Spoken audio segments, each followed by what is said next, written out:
Hi, my name is Priscilla, and my presentation is on wind energy. Introduction. Global warming. For the introduction, I showed what global warming is and how it can be. How can there can be alternate ways to helping global warming and stopping climate change. So, global warming is the increase in temperature that is caused by greenhouse gases, which can be carbon dioxide, methane, nitrous oxide, etc. Wind power and solar power have been some two alternative and more effective ways to help produce energy.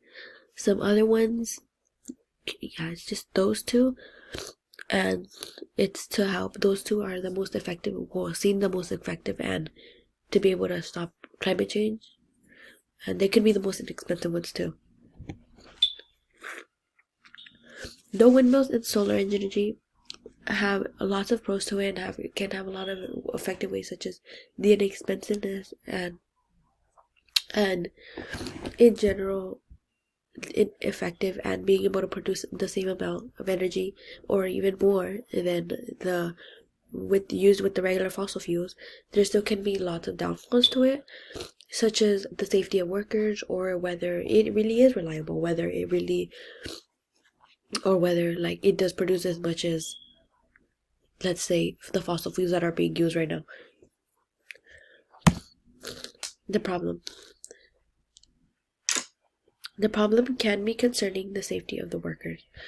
The safety of the workers, which can go into reference such as how they can get hurt, which there have been various examples in ways in which workers have been hurt before, which is why it's one of the concerning ones. Another one is like if the windmills are reliable, like I said earlier,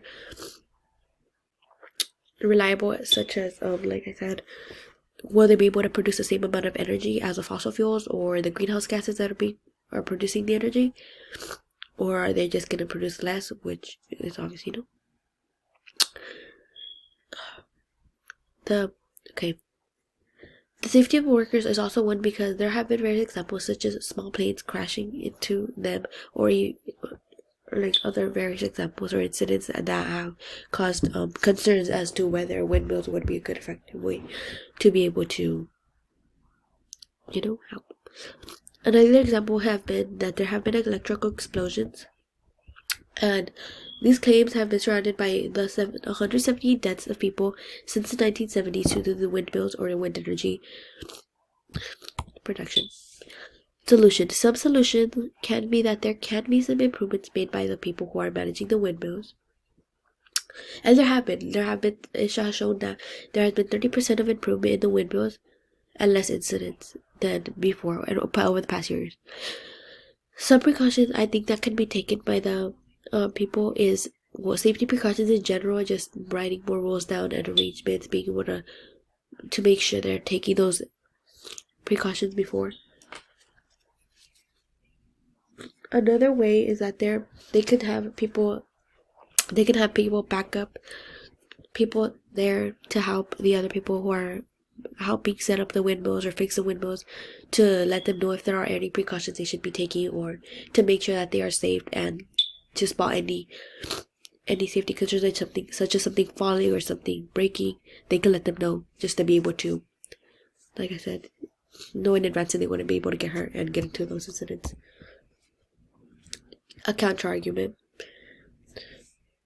The counter argument, although there can be some solutions, there can be a lot of solutions that there can be, there can be lots of solutions to the safety of the workers. It can be cons, such as one of them I think can be such as the money into hiring people who can take those safety precautions and help those other people working the windmills. Because it just depends on how much money it would take. Because it isn't expensive, but yeah, it can start to be concerning. In conclusion, wind energy is a very effective and reliable way. I think instead of fossil fuels, I think it is a very effective way instead of using fossil fuels, which have obviously cause a lot of damage, even though it is effective and it helps, it creates energy. I believe that wind energy is a better way, such as solar energy. Solar energy and wind energy hand in hand can be very effective to helping stop using the use of fossil fuels, which is why I think it would be important to be able to address these claims, address these problems. It's more important. I think it's important to address these problems to be able to get people's concerns out of the way and make sure that they know that there are solutions to them, and to start using wind energy more often. But thank you. That is all.